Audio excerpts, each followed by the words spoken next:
From Kansas State University, this is Agriculture Today. Eric Atkinson with you, and here's what's coming up. K-State's Glynn Tonsor covering the cattle market scene. He'll share his expectations for today's USDA Cattle Inventory Report, and he'll pass along the results from his latest nationwide meat demand monitor survey, which shows a year-over-year rise in domestic beef demand. Then K-State's Bruno Pedreira will talk about managing brome fields that were hit hard by the dry weather this past summer and early fall, and the chances that a brome stand will recover from those conditions and what you producers can do to help that along over the coming year. And later, K-State's agricultural events calendar, which is chock full of informational opportunities for you crop producers coming up. All that here on Agriculture Today.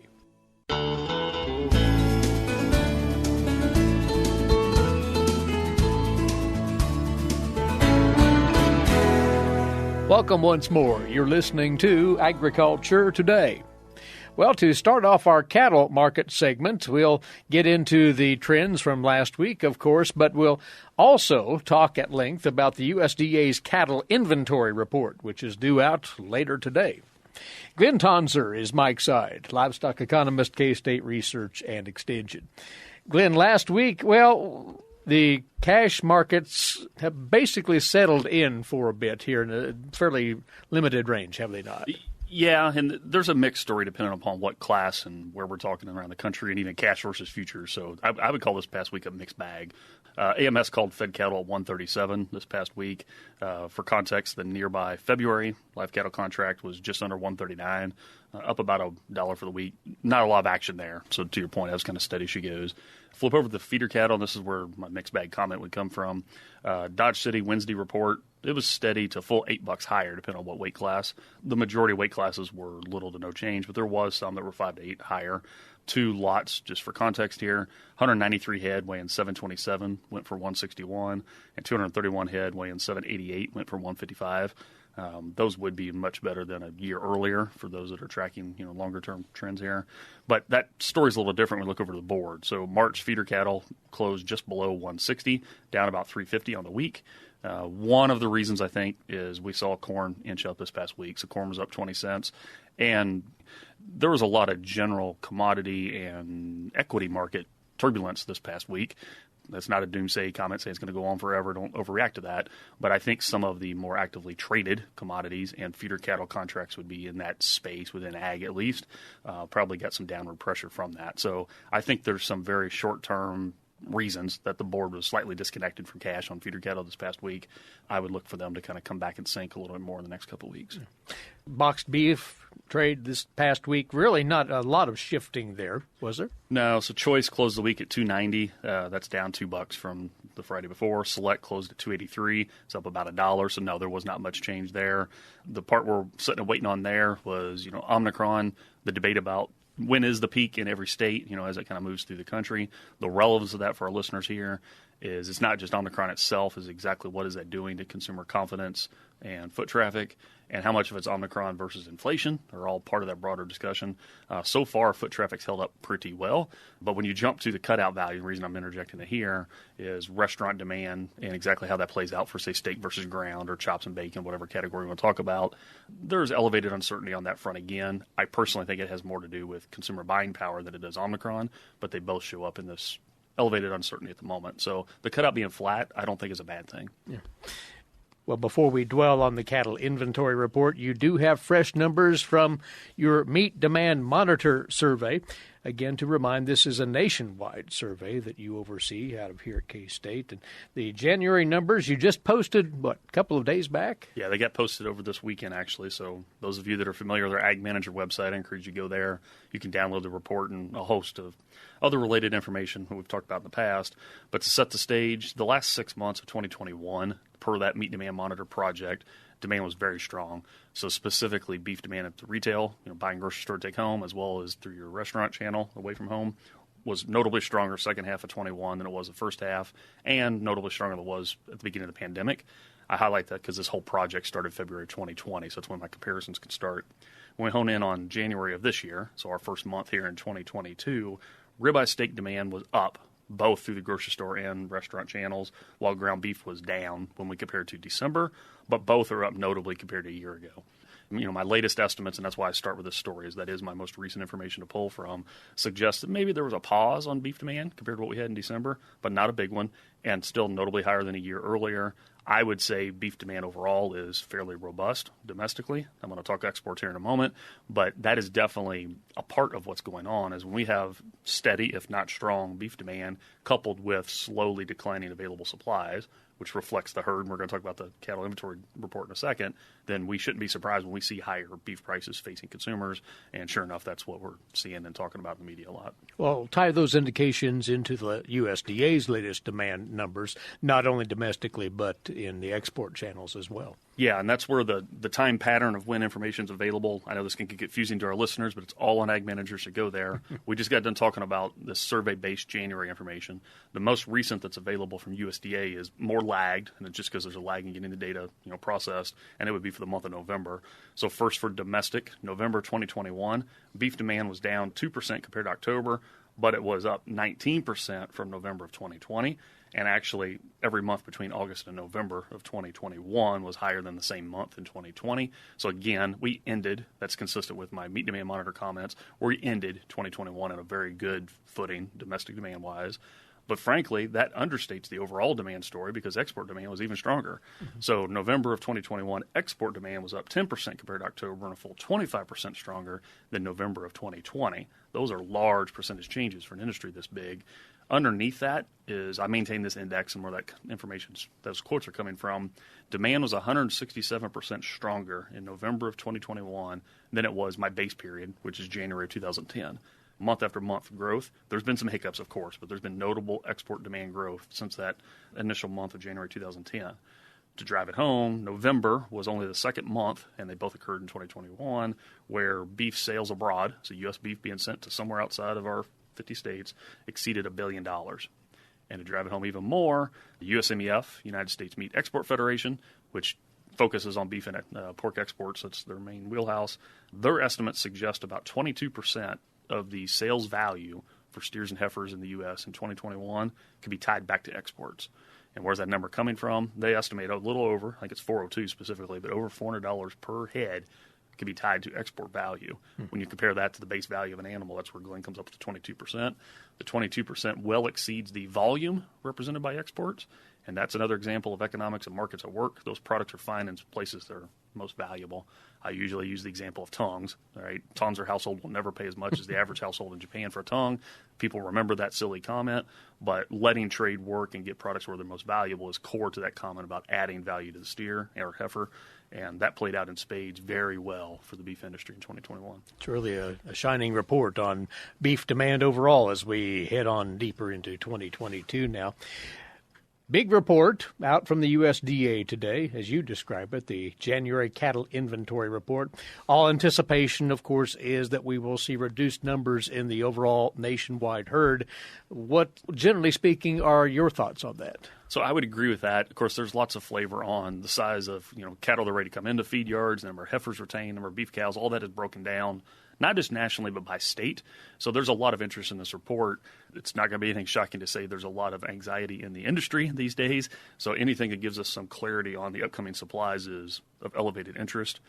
There's bigger uncertainty around the beef cow number, exactly how many have been culled in the past year than normal. To your point, the latest summary of pre-report estimates of our friends at LMIC are the ones that pull this information together, is calling for a 1.8% decline in the beef cows. To me, that feels like the upper end. What's underneath that and why some think it might be a full 2% or even a little bit more is the commentary of producers to the west and a little bit north of here, so North Dakota, California, and the like, that have had month after month of drought concerns. There's well-documented culling pressure that's occurred there. That certainly would be towards the 2% or more story. But the reason I give pause on that sort of being a foregone conclusion is there's an awful lot of cattle that are in Texas and the Southeast and so forth that, it's very much a national industry when we talk beef cows.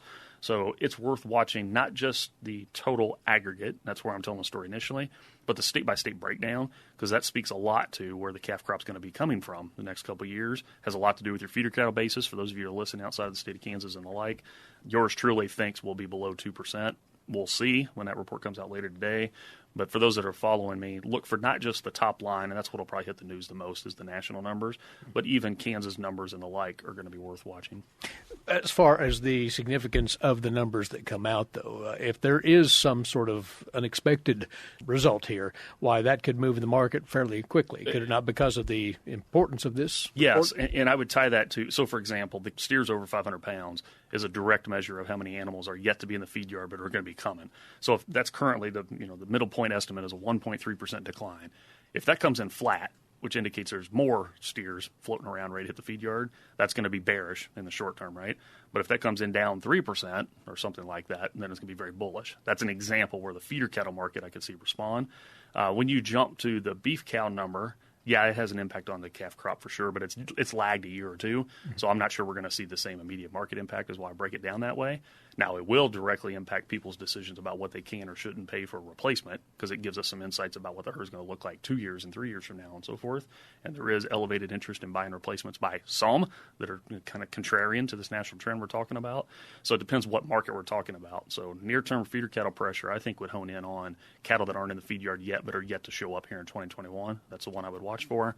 Kind of long-term supplies, how large the industry is going to be, per capita beef availability 4 years from now. That ties back to heifer replacement and beef cow numbers. So it depends what metric of the market you're honing in on. Can it be a market mover? Yes, but the temporal component is really important to watch. Well, the numbers will be out there come 2 o'clock this afternoon in the form of the USDA January Cattle Inventory Report. All will be watching for those new figures. And, Glynn, always appreciate your insight. Thank you. Thanks for having me on, Eric. On the cattle markets, Glynn Tonsor, livestock economist, K-State Research and Extension, and you're listening to Agriculture Today.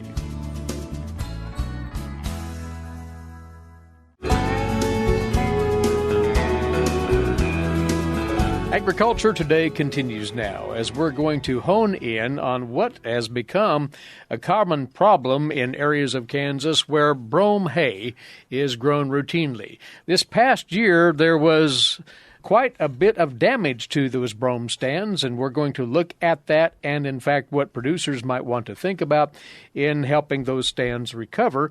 Joining us now is an extension agronomist for K-State based in southeast Kansas who's been right on top of this situation and discussing it with producers of late. Bruno Pedreira is Mike's side. Set the scene, if you would, Bruno. What's happened to brome hay fields around Kansas the past half a year or so? Great, Eric. Thanks for having me here today. That's always a pleasure to be here with you. Well, we need to remember that we have something more like 1 million acres of brome hay fields, mostly in the eastern Kansas. In the last fall, we got a kind of combination that we have late harvest. So if you remember, we have a lot of rainfall in June. So we are not able to harvest it.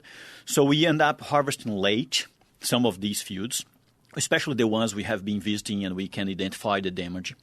So those are fields harvesting, after the second week of July, third week of July. Some of them end up harvesting in August. So that was kind of late for brome. After that, we had a really hot and dry late August and September, which does not help us to grow brome at this point. And if you also remember, we had a really good turnout with armyworms. Right.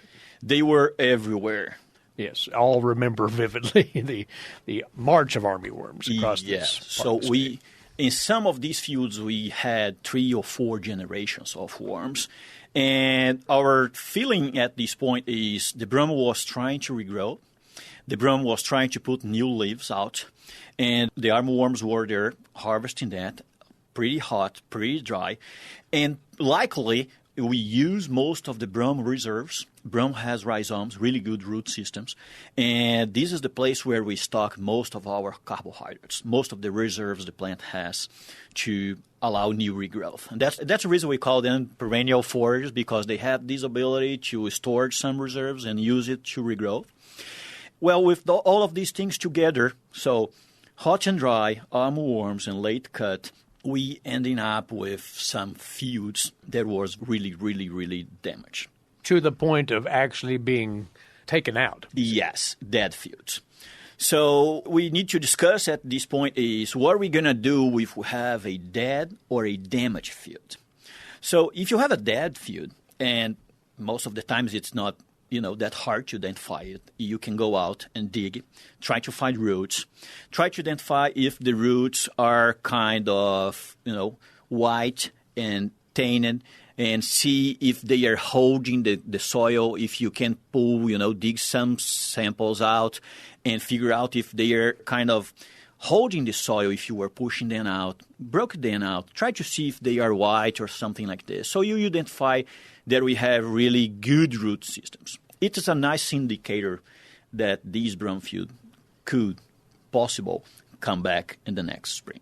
If you do not see it, if when you try to pull the plants, they coming out easily, the root systems are not, dense and they are not white, they are more like brown and dead, that's an indicator that we're going to have trouble in the next spring.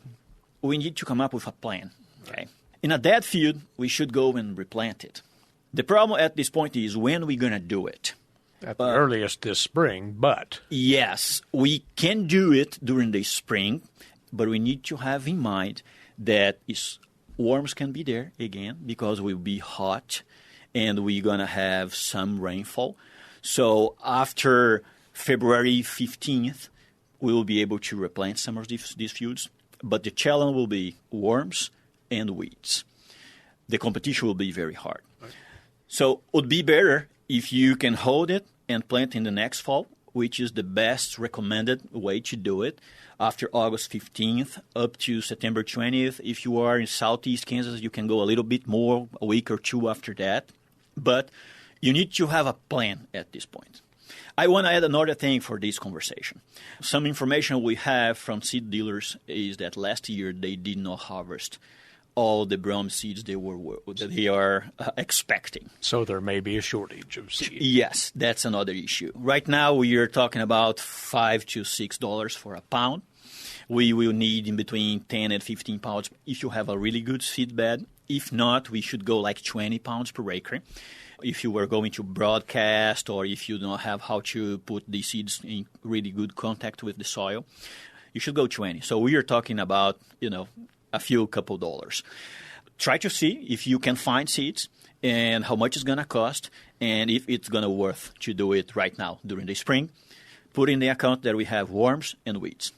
There is another factor, though, that needs to be considered. Even if one does find seed, does go ahead and plant in the spring, being mindful of the fact that they will not be harvesting or shouldn't be thinking about harvesting in this growing season, that newly reseeded stand needs to become established. You were right. Even if we plant in the next spring, we're going to be able to harvest it in the next year anyway. So waiting to plant in the fall would be safer and can be a better choice. The point is, do you need the forage in the next summer?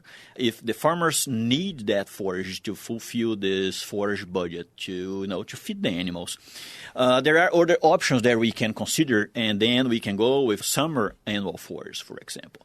We can try something like Sudan grass, forage sorghum Sudan grass, pearl millet. We have some other summer annual forage that can, allow us to reach something between 4,000 and 8,000 pounds per acre, which will give us a really good forage accumulation during the summer and probably will solve our problem to feed the animals at this point. And then we can have time enough to plan what we're going to do next fall and see how the prices goes and, understand what's going on. 2022 is our tough year in terms of supply chain products at all. Fertilizers are high in price, seeds are high in price and short in quantity as well. So it would be great to have some time to plant it to next fall. But again, if one does plant an alternate forage crop, they can still harvest adequate tonnage from that crop and yet have enough time to successfully plant brome this fall. Yes, that's the idea. Try to terminate this summer and plant brome late this year. Another point I would like to raise here with you is if you are in the damaged field and you are not sure that you really need to go and replant it, assuming that you do not have a huge problem with your forage budget, if you do not need that from that field, the brome you would harvest, you can wait for a while and see what's going on next spring. Keep in mind that it would be great to come up with some fertilizer and weed control. Because if the field is kind of weak, let's put it that way, we're going to have really good weed pressure, and some nitrogen, for example, will help a lot this brome to move forward.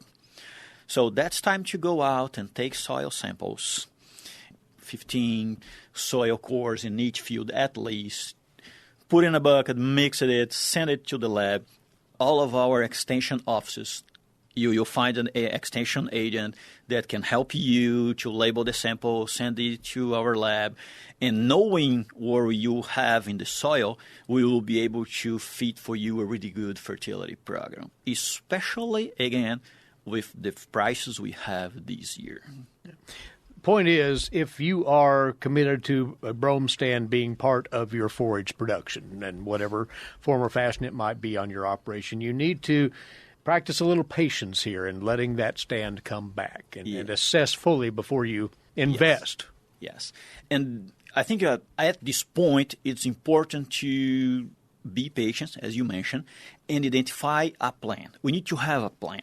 What I'm going to do, and it will be very unique for each field. I have visited some farmers that have two fields side by side, and they were cut with a weekend difference. And the stands are completely different at this point. Some of these fields, they are there for 15, 20, 30 years. Some, they were like more 5 years, were planted 5 years ago. So that also has some impact on the damage that we had last year. So how old is your field? What have you been doing with this field in the last few years? How good or bad is your soil test? That's another point that's important to consider here is what is your cutting height? The lower you go in the cutting height, the greater could be the impact last year. So things that you should consider for the next grow season, if you can cut a little bit, at least 2.5, 3 inches tall will help the brome stand as well. Several things to contemplate here. We direct you producers with brome stands that are in this iffy condition, if not outright dead at this point, to have a look at an article that Bruno put together on this very topic, Options for Damaged or Dead Brome Hayfields. That is in one of the more recent Agronomy e-update newsletters at agronomy.ksu.edu.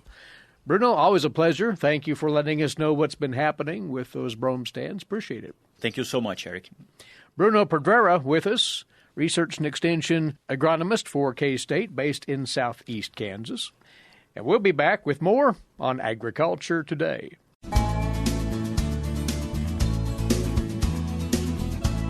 Closing out this Agriculture Today, our weekly K-State agricultural events calendar, which is absolutely loaded with opportunities for you producers this week and the immediate weeks ahead. We'll start with the series of K-State soybean schools. There are several of those still upcoming, including one set for tomorrow morning in Newton. That'll start at 8 o'clock. And another in Parsons tomorrow afternoon. That one gets going at 3 o'clock. They'd like to hear from you right away if you intend on attending those. Contact the Harvey and Labette County Extension offices, respectively. Incidentally, 2 more soybean schools are set for next week, on Tuesday the 8th in the morning at Oakley and in the afternoon at Great Bend. And there are several things on the burner for you corn producers coming up, including those Winning the Game corn marketing workshops, which are covering the expected corn market trends here in 2022, and guidance on putting together an effective corn marketing plan. One is coming up tomorrow, the 1st, in Leota at the Wichita County Community Building there. Also this Wednesday in Oberlin at the Golden Age Center. Reserve your spot at those through the Wichita and Decatur County Extension offices right away. By the way, there are 2 more of these Winning the Game corn marketing workshops next week on Wednesday the 9th at Richmond and Friday the 11th at Holton. And to note as well, one of those Kansas Corn Schools, co-sponsored by K-State, along with Kansas Corn and others, is coming up virtually this Thursday the 3rd, from 6 to 8 in the evening. covering a number of issues facing you corn growers: weed control, insect resistance, fertility management, disease control, and much more. Go to kscorn.com/corn school for more on being part of that virtual event this Thursday. There's another in-person event, by the way, later on in the month on the 24th of February in Hiawatha. And K-State's Crop Talk webinar series is back. It'll focus on agronomic topics targeted for Northwest and North Central Kansas. Again, such things as soil fertility, weed management, cover crops, and weather information resources. The first of those is taking place noon today. They run for an hour. Upon registering, you'll receive an email with instructions on how to attend these webinars via Zoom or YouTube. Today's webinar, Rolling with the Punches, 2022 Weed Control, presented by K-State's Sarah Lancaster. So if you'd like to take that in, you need to sign up right away. To do so, go to northwest.kstate.edu/events. And there will be a Crop Talk webinar on other subjects each of the next several weeks. You can find out more about those at that same web address, northwest.k-state.edu/events. And for you producers toward the southeast part of the state, looking ahead to next week, February the 8th, again Tuesday, the Kansas Soil Health Conference, K-State Research and Extension, and Great Plains Regeneration teaming up to host that event. It's set for the Community Center in McCune from 8:30 in the morning until mid-afternoon. Quite a lineup of folks from K-State, from the NRCS, as well as producer presentations, discussing all kinds of aspects on building soil health for profit. Great program. You can register by contacting K-State's James Coover, JCOOVER @ksu.edu. Or for more, go to K-State's Southeast Research and Extension Center site, southeast.ksu.edu. Kansas Soil Health Conference, Tuesday, February the 8th in McCune. And finishing up here, reminding you quickly once more about those Wheat RX seminars for you producers, which we discussed with K-State's Romulo Lolato last week. Excellent programs there on Tuesday the 8th in Wichita and Wednesday the 9th of February in Hayes. For more on those, go to kswheat.com, kswheat.com. Our time's away once more. Thanks for tuning in. Eric Atkinson for Agriculture Today, over the K-State Radio Network.